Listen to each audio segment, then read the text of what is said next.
Shanghai సహకార సంస్థ వార్షిక సదస్సు కోసం భారత ప్రధాని మోదీ చైనాలో పర్యటిస్తున్న సంగతి తెలిసిందే.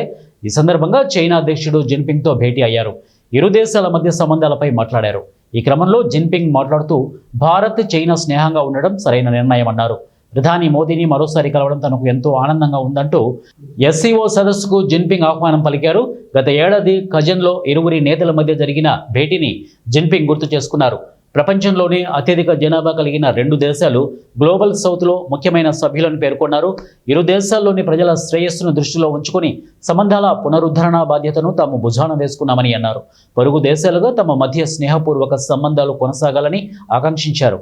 ఇరు దేశాల విజయాలకు దోహదపడే అంశాల్లో డ్రాగన్ ఏనుగు కలిసి రావడం సరైన ఎంపిక అన్నారు. ఈ సందర్భంగా ద్వైపాక్షికంగా స్థిర, దృఢమైన సంబంధాలు దీర్ఘకాలం కొనసాగేలా చూసుకోవాలని అన్నారు. ప్రపంచంలో శాంతి, శ్రేయస్సు కోసం భారత్, చైనాలు బాధ్యతను తీసుకోవాలి అని జిన్పింగ్ పిలుపునిచ్చారు.